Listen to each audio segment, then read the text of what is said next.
Okay, we're going to go ahead and get started. Welcome, everyone. Good afternoon. Thank you so much for participating and joining in on our Community Grants Set Info session. We are very excited to be here with you today as we walk through the 2023 cycle of community grants. We are so thrilled to share with you the major shifts we're making to show up alongside our amazing Miami community. Before we begin, I want to make sure that folks know there will be a Q&A portion at the end of this, at the end of our slides. Please type in your question in the Q&A component at the bottom of your taskbar, as mentioned earlier. And just reminding everyone that this session is being recorded. Next slide, please.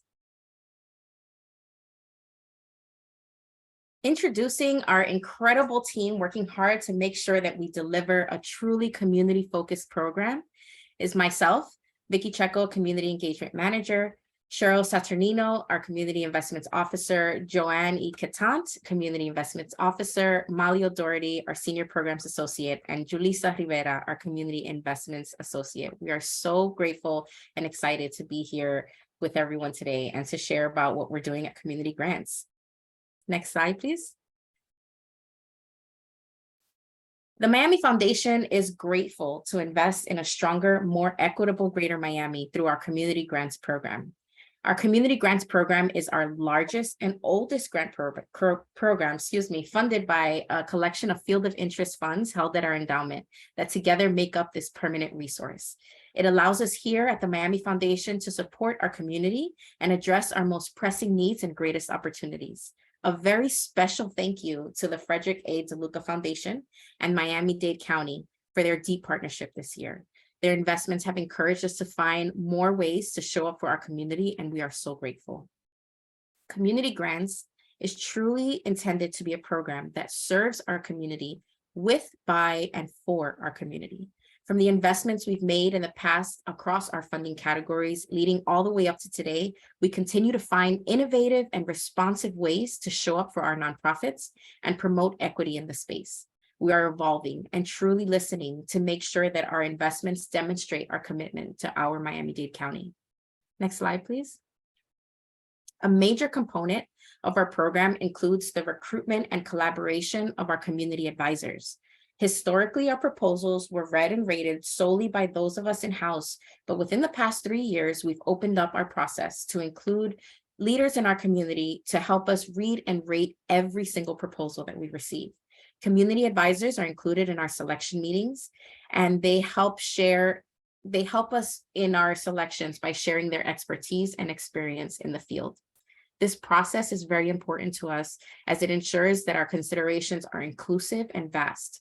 This year, we've recruited 31 advisors and are so grateful to them for their service. They make us better.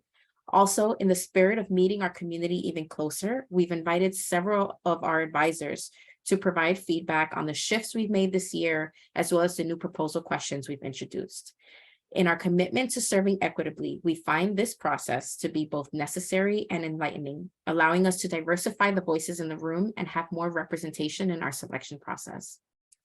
Next slide, please.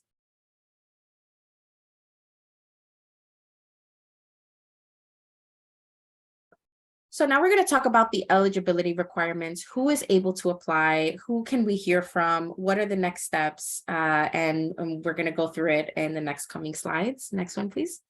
So there are four basic eligibility requirements to apply for, to take into consideration when submitting your proposal for community grants. Next slide.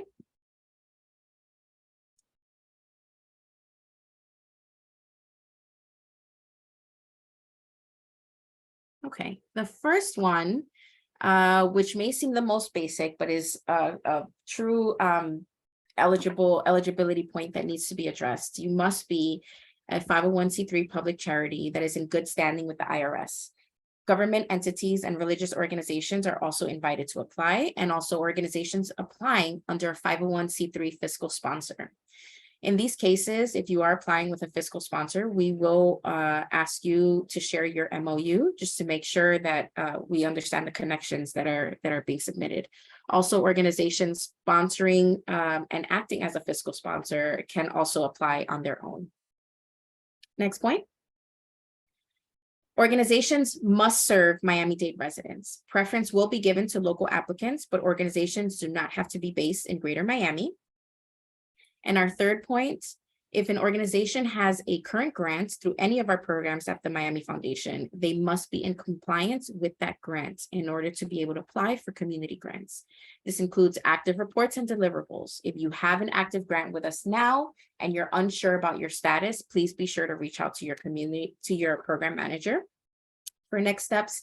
And the last point is please, please, please, please make sure that your proposal is submitted on time by the deadline set. It will be repeated several times throughout this session, but the deadline is Friday, March 10th at 11:59 p.m. At 12 midnight, the proposal will be closed and we will no longer be accepting any submissions. We are shouting community grants from the rooftops. And so we're inviting everybody to apply. We encourage your applications and want to see them. And with that call, we expect a very high volume of applicants, and we need to make sure that we have enough time to thoughtfully read through every single one. We cannot do that if we accept proposals after our deadline. So please be sure to give yourself plenty of time to draft, review, and submit your proposal. No exceptions will be made. And I will hand it off to Molly, who will discuss the priorities for this session, this cycle. Thank you, Vicki. Hi, good afternoon, everyone. And so this year, we will continue to emphasize our 5 priorities across all community grants applications. These priorities align with our values at the Miami Foundation and guide our application review. So let's dive right in. Our first priority is advancing equity. Our team of advisors and staff are going to prioritize organizations working directly with communities that face marginalization and are working to tackle disparities around age, race, ethnicity, gender identity, and other lines of difference. Excuse me. Our next priority is a focus on progress. So our team of advisors and staff are really looking for organizations with clear goals to create impactful opportunities for individuals and communities in Miami-Dade to advance and thrive. So our next main priority is that we're going to be prioritizing partners whose work pursues long-lasting change for individuals and communities. We want to hear about how our partners are addressing challenges that are local priorities to affect long-term change. And our next priority, we will be looking for organizations that have authentic community relationships. They support resident leadership and are focused on using community feedback to guide your work. And last, but certainly not least, sustainability will be top of mind when we are considering funding decisions. We're welcoming proposals that are using award funds to strengthen their capacity and expertise to serve the most underserved individuals in Miami-Dade. And then we will delve right into our 6 main funding categories within the community grants opportunity. Each organization may submit only 1 application to only 1 category, but we do encourage collaborations. So for collaborations between 2 or more nonprofits, the partner should select 1 nonprofit to serve as the lead applicant. Any awarded funds are to be used for the sole purpose of the partnership's work, and then the lead applicant will be responsible for managing the funds on behalf of partners. The lead applicant of the organization of the partnership may also submit a separate individual application for their own organization. So let's jump right in and we'll go through our first category, which is access to health and wellness. This category is intended to improve outcomes by connecting people to quality health resources and education, reducing health disparities, or tackling contributing social determinants of health. And then our next category is economic stability, which is really intended to improve residents' ability to meet local affordability challenges by providing access to opportunities that promote self-sufficiency, entrepreneurship, financial independence, or personal stability. And then our inclusion of people with diverse category is made possible by the Sophia Isabel Soto Fund in loving memory of Sophia Isabel, the daughter of the Miami Foundation's former president and CEO, Javier Alberto Soto. And this category really focuses on expanding opportunities for people with diverse abilities to lead purposeful, productive lives and be increasingly integrated into all aspects of community life. There is a more detailed description of this category on the Community Grants website.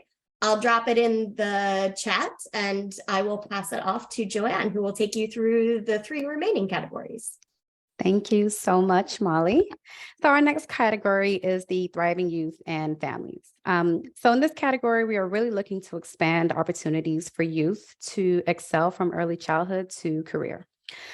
This can be accomplished through high quality education, enrichment experiences, and personal development that build resilience or ensure their safety and stability.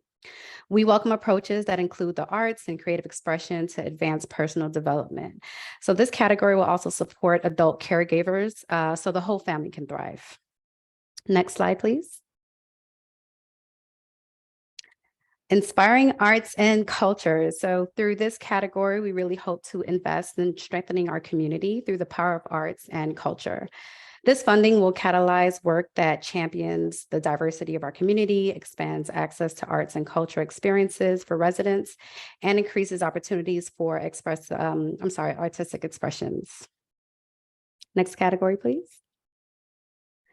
The sustainable environment category is made possible through a deep partnership with Miami-Dade County and is dedicated to the life and memory of Harvey Rubin, who was a longtime county employee with passion for environmental education and sustainability. This category focuses on developing a more resilient community by promoting environmental education and action on the restoration of Biscayne Bay, preservation of the Everglades, and protecting our communities from the effects of extreme heat, amplifying opportunities for water preservation, and expanding awareness and action on the climate crisis and its local effects. There's a more detailed description of this category on the Community Grants website. We'll drop the link in the chat now, and I will pass it off to Vicki. Oh, thank you, Molly and Joanne. That was great. Community grants has been so much for so many, and this year we're envisioning even more. We're investing in you and in your capacity and your mission. What would a community grant investment do for you and your sustainability? And how can it set your organization up for success and make you stronger? Whether it's investing in an audit, paying for equipment, hiring a new staff member, whatever you need, we encourage you to be bold and let us know what would make the biggest impact for you. We know you know what you're doing because you're doing it every day. So how can we partner with you in this work? Next slide, please. We are committed to trust-based philanthropy. That means so much to us to be able to invest in our nonprofit partners and watch them invest in themselves. So what does trust-based philanthropy look like for us? Going all in with mission building support. We piloted this idea last year, and we heard from you all how successful and beneficial this was for so many in our community that we decided to move even stronger on this.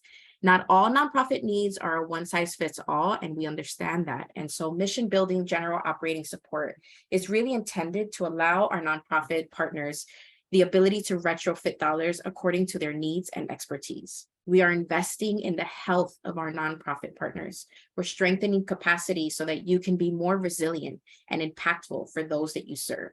We aim to strengthen your organization's stability. And finally, we want to learn from you. We know that you're doing the work and we want to support you in it. We see you do it every day. Learning directly from our nonprofit partners and keeping a close ear to the ground allows us to be more intimate and knowledgeable of our community's most pressing needs, our local leaders, and innovative solutions that are happening on the ground. We realize that we as a foundation are in a unique and quite frankly powerful position to connect across our nonprofit ecosystem and tell your stories. It's important for us to do that, and we're excited to do it. And next slide, please. Thank you. So this is the time for you to show up for yourself, Miami. We want to hear from everyone, especially those we've never connected with before. This Miami Foundation, is Miami's community foundation, and we're excited to meet you. We do, however, realize that our investments may only get us so far, and not everyone will be able to receive an award, but we still want to hear from you. Community grants, though is our largest program, is not our only program. And so giving us an opportunity to get to know you and get to know the work that you're doing gives us the chance to share your story and tell everyone else about you as well. Part of our efforts to lead equitably with our community at the forefront includes getting to know who the players are and finding ways to strengthen our nonprofit ecosystem. Even if we don't get to fund you this round, we want to be able to get to know you, and we hope that you let us get that chance. And now I'll pass it on to Cheryl, who's going to talk through our exciting shifts for 2023. Thanks so much, Vicki. We can go on to the next slide. Thanks so much. To stay true to our commitment to trust-based philanthropy, as Vicki mentioned, we are making 3 major shifts to the community grants program this year. The first is that we will be moving from annual investments to a 2-year grant cycle. The second is that all awards that will be made are made with the intention of serving as mission building, general operating support, in the hope that it will increase sustainability of your organization. We trust that funds are being used at your discretion to support your organization's mission. And in the next slide, I will detail grant amounts if your organization is selected for funding. And the last major shift is that we are reducing our 2-phase proposal process to 1-stage phase, meaning full proposals are welcome from all qualifying applicants. The full list of application questions can be found in the program guidelines.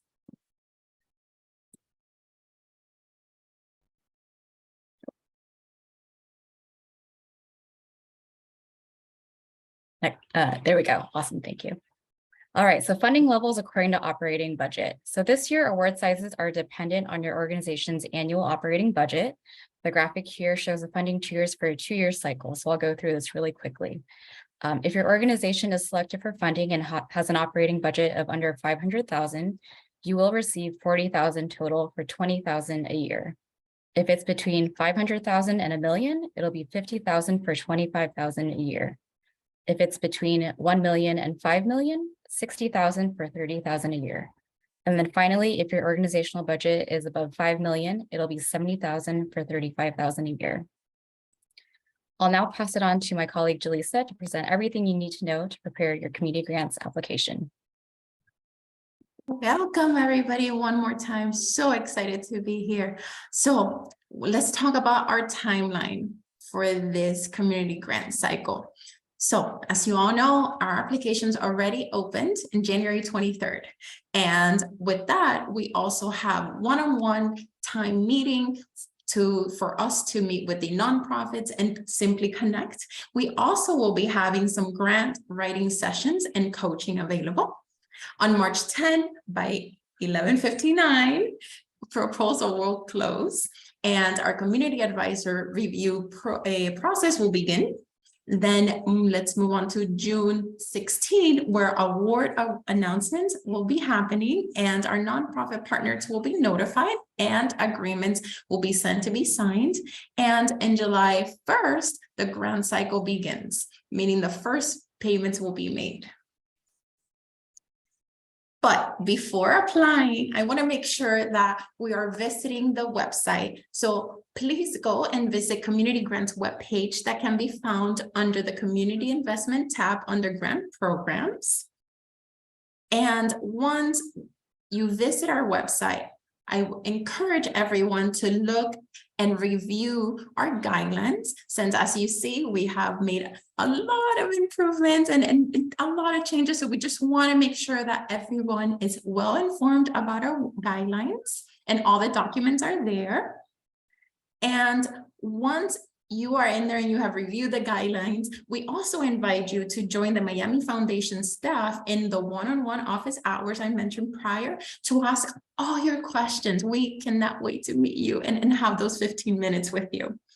We can also, help you determine the funding category most aligned to your organization mission, answer logistical questions about the application and the submission, and better understand the disbursements and the deadlines.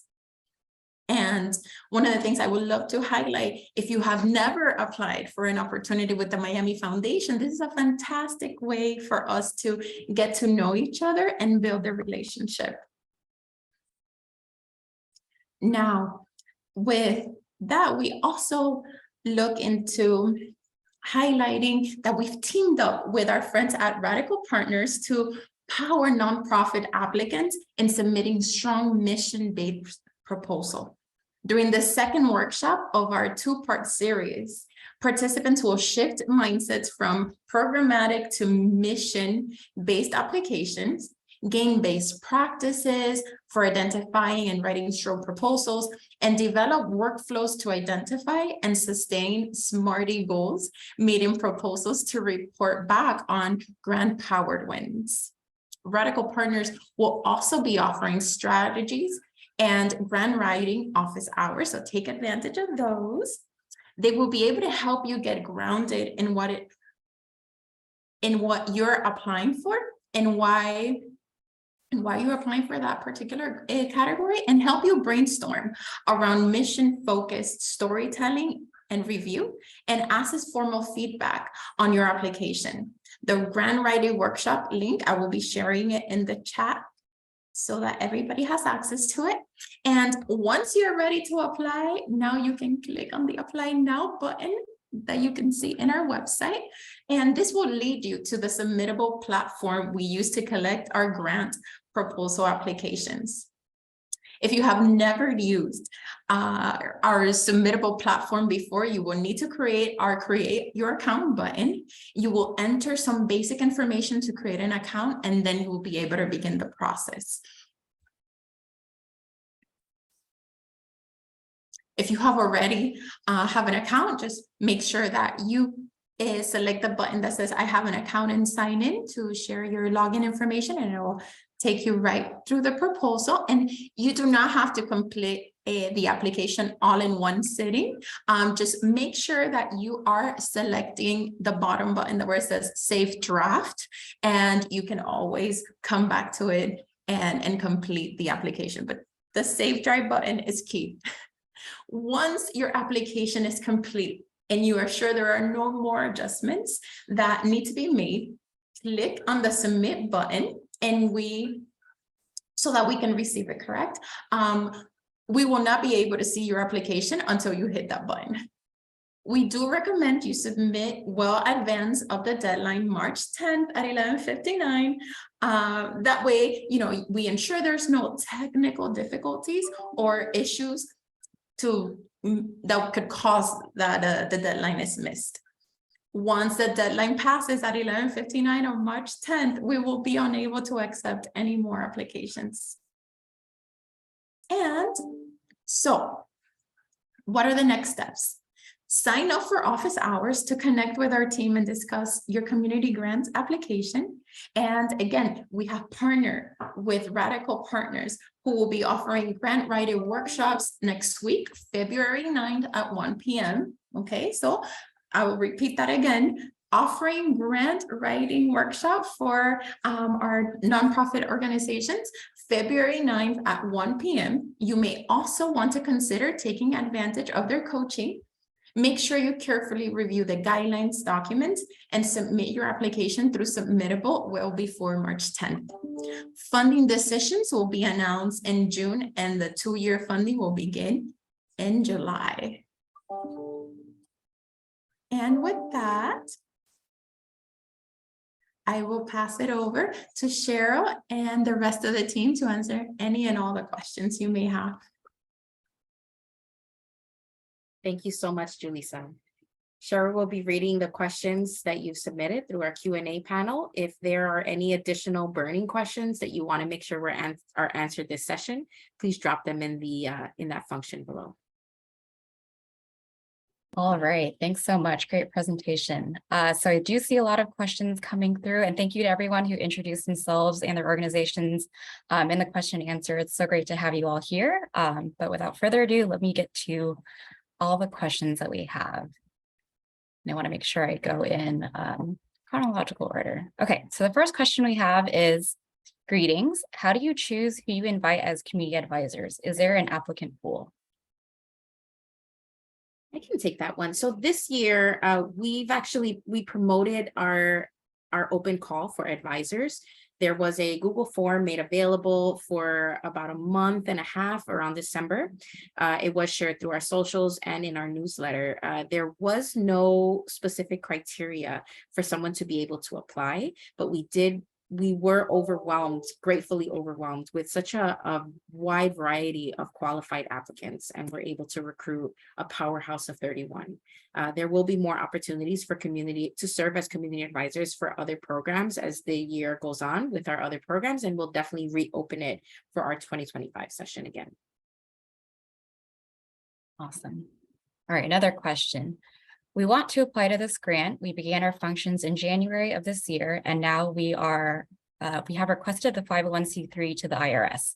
We have our EIN number, our bank account, bylaws, and everything about our legal status as a foundation with Florida State. So we want to know if we are eligible to apply to the Miami Foundation grant. As long as your status is active with the IRS and we are able to double check with,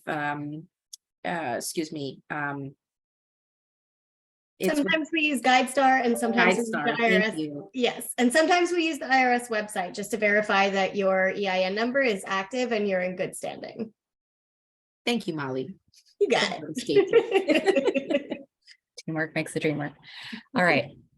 I have a question here from Donna. Can one organization apply for 2 grants at the same time if each project is in 2 different funding categories? So before I said you're allowed to, each organization can apply to one category one time. So it's only one application. So you have to select and because it's mission building support, you should select the category that most aligns with the mission of your organization. Now, if you are partnering or want to partner with other organizations and submit a partnership grant application, then that's fine. You can apply for one by yourself as well, but only one per organization if it's not a partnership. Awesome. Okay. If we establish ourselves just now this year with a fiscal sponsor, are we eligible to apply? Also, is there a minimum time of activity before you ask for the grant?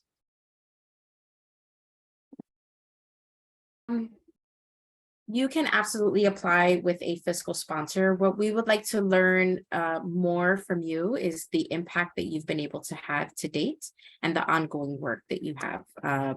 Please submit any idea that you would like to present, but there is no limitation, no designated time frame for how long you need to be in existence.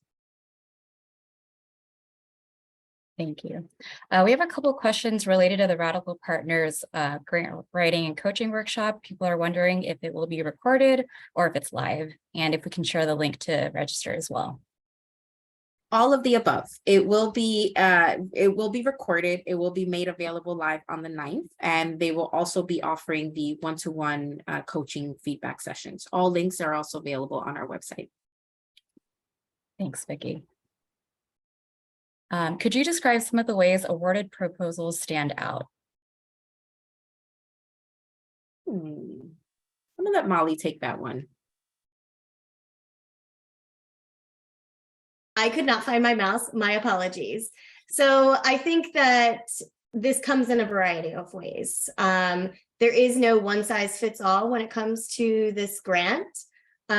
We rely heavily on organizations that are applying to learn more about what's going on in the community and your unique solutions to those challenges. So we learn a lot from you. We, of course, adhere to those 5 guiding priorities that we talked about earlier. We really want to see equity-focused organizations with really clear goals to the challenges that they're trying to address. And we really want to see, solid solutions and sustainability within these applications. But again, we don't want to pigeonhole anyone because your unique solution to community challenges is your unique solution, and we want to learn more about that. So I would say definitely think about those 5 guiding priorities that we use when we are looking at those applications, but tell us who you are and what you're doing and how you've decided that that is the way that you are going to approach the challenge. Fabulous answer. I'm also going to add that as part of our proposal, we are accepting media files, photos, and videos that you feel will strengthen your proposal, and let us know a little bit more about the work that you're doing.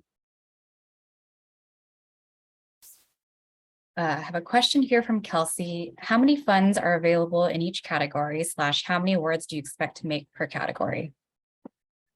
We are still fundraising across all of our categories, so the official number of awards available is not able to be published just yet.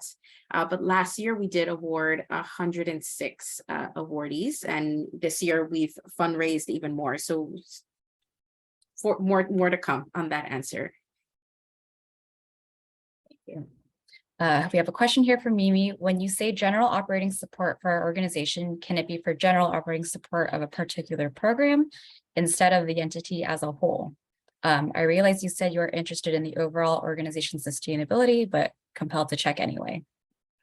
We would like to see ideas for investments on your organization and how it will strengthen your entire organization as a whole, as opposed to a specific program. All right. Does this grant require a one-to-one match? No, no matching is required. Question here from Ryan. In the event we don't receive a grant after we apply, do we get feedback at any point on why we didn't qualify?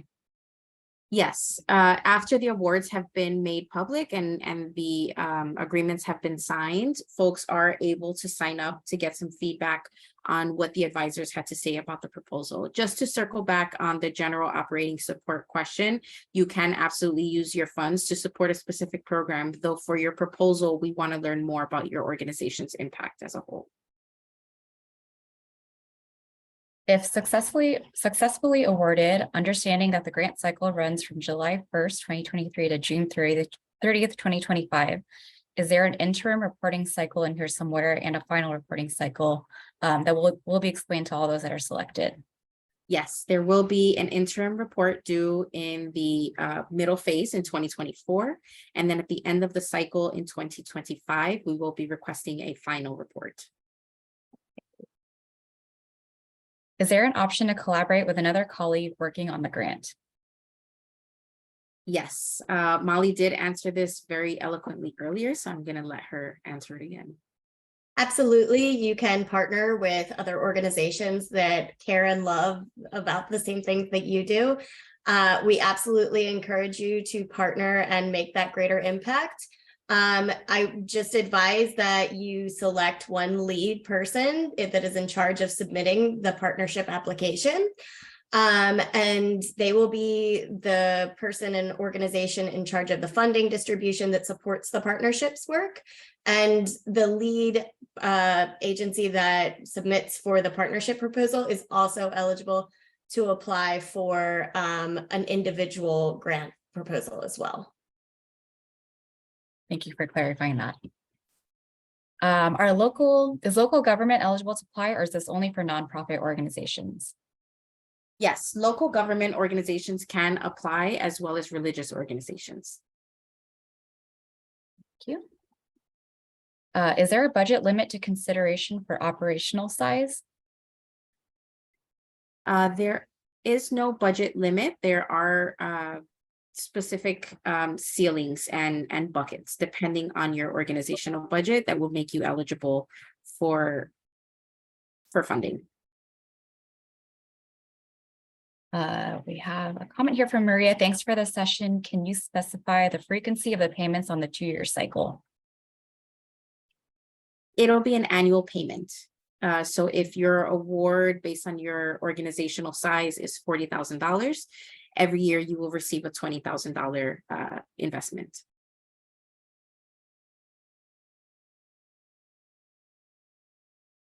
How does the foundation feel about contests and funding educational contests for students?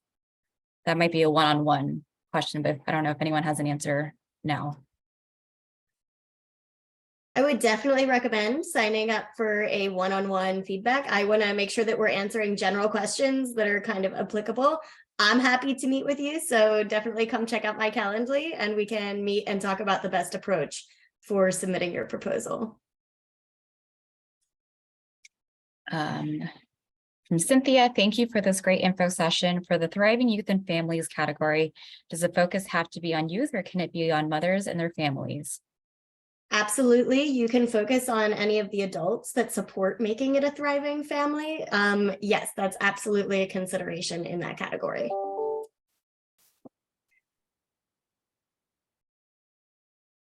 Okay, great question from Jesse. Can you talk more about the shift from programmatic to mission-based support and what that means?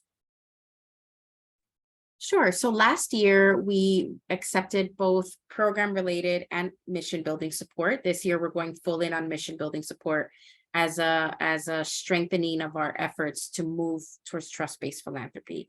And what that looks like is we are accepting all proposals where you can showcase your organization's impact.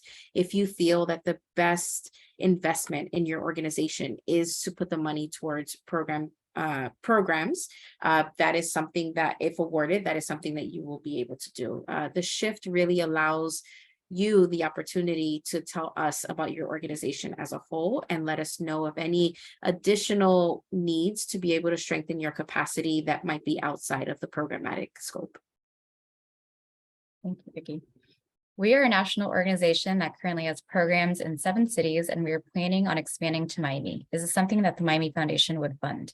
I think that's another question for our one-to-one. It would be great to learn more about the work that's being done.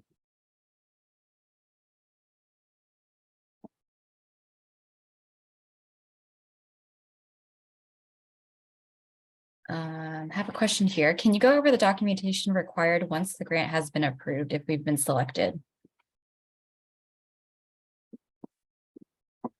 In terms of documentation that's required, it'll be verification with the IRS. So letting us know, sharing with us your IRS certificate, seeing your organizational documents, board of directors, organizational budget. The majority of the materials that will be required are actually gathered during the proposal phase. Molly, Cheryl, is there any other ones that I've missed? No, once you've been awarded and notified of your award, you'll have a signed agreement that you send to us and we keep on file. But like Vicki mentioned, all of the documents that we really require are already in your proposal. So less work for you.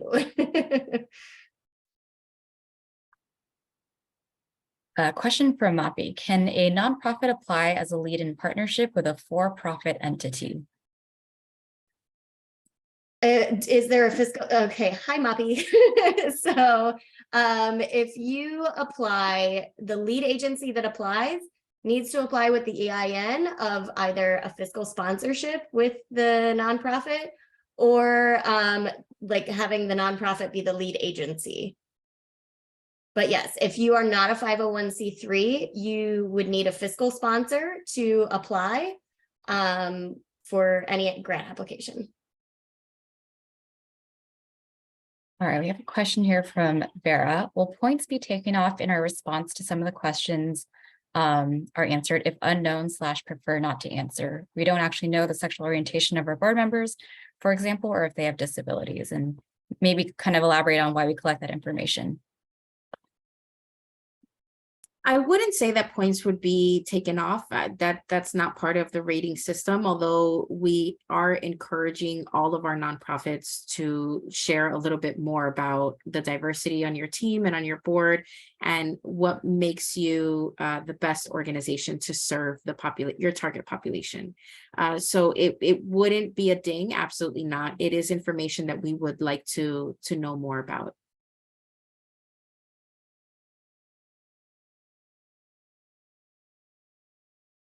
All right, still sifting through here. Can an organization apply for construction or renovation projects, or is this limited to programmatic efforts only? It is not limited to programmatic investments. It's mission building support. So wherever you think this investment would benefit your organization the most and your capacity. I hope that helps.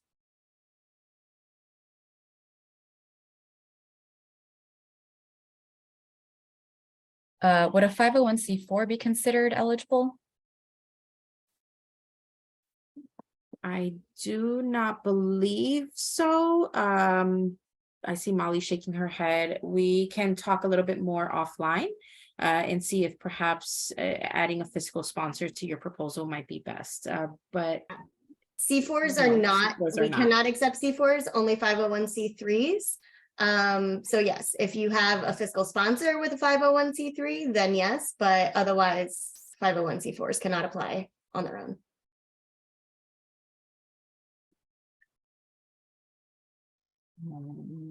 Okay, we have completed and submitted our grant request. Will there be a second part to the grant consideration in parentheses written, or is this all you need beyond, of course, meeting with staff and any in-person panel reviews? No, you're all set. If you've received confirmation from Submittable that your proposal has been submitted, you are good to go.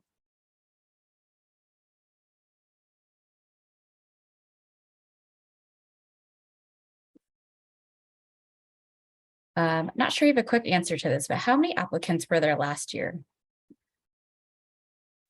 There were about 550 applications during the idea phase, give or take. What if our mission falls in two funding priority categories, example, access to health and wellness and economic stability? How do we determine which category to apply to? So I would definitely recommend signing up for office hours with us so we can figure out where you might most align. Traditionally for community grants, if we see that you would be more competitive in another category, we'll have that conversation with you and go ahead and switch to the other group. So absolutely sign up for office hours with us. We can discuss where we think you might be most competitive, but also just know that if you submit under a certain category and don't feel like that is like, we don't feel like you might be as competitive as another one, we'll switch you. For all university representatives, here's a good question. If we are a university, can we highlight a specific college or program for support instead of focusing on the organization as a whole, since we are very large and have multiple focuses? Absolutely. You can apply under your specific school. Question here from Maxwell. What is the allowable admin percentage on the grant? Admin percent. This is a trust-based philanthropy location. You spend the funds how you see that it's going to best support your organization and your sustainability. It's a mind shift, but it's these. We trust you that you are going to use the dollars to support your mission in the best way possible. So we don't have a specific admin percentage or delegate where those funds go for your mission. Can you please confirm what information we need to include for the organization's list of board of directors? We would need your most current list of active board members.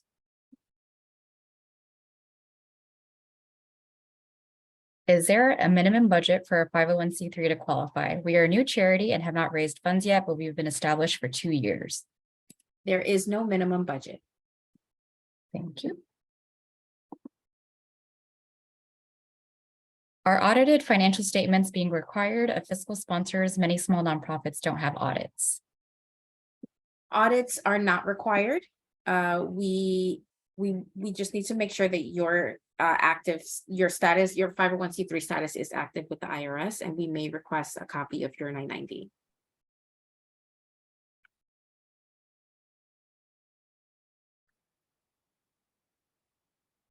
If a nonprofit and a government entity are collaborating on the proposal, is the operating budget consider both that of the nonprofit and government entity together? The lead applicant's organizational budget will be considered.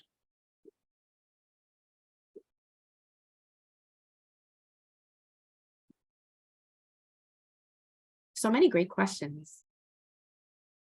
Okay, I'm seeing a lot of comments about the Calendly being booked. I'm sure that has happened since we promoted it, but don't worry, we'll be sure that we'll be adding on more throughout the month of February and throughout March. So just be reassured of that. I also want to point out, in case there's any confusion, signing up for our one-on-ones is not part of your qualification or eligibility list. You do not have to meet with us to be able to qualify or submit your proposal.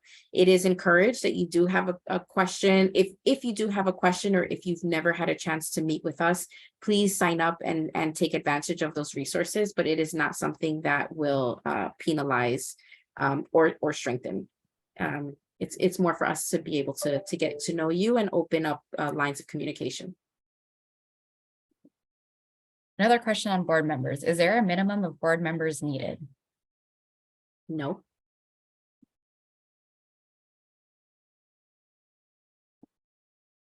I think that is actually the gist of the questions that we've already covered. So anything else to add, Molly, Vicky? If you have more specific questions, which I see that there are some here, please feel free to schedule the one-on-one. Again, we'll be opening up more of those sessions. But anything else to add, Vicky? Just as a reminder, this session is being recorded. It will be made available on our website once we wrap up here.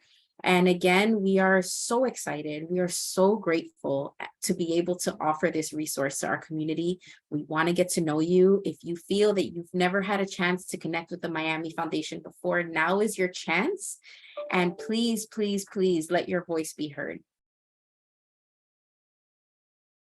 And submit by the deadline.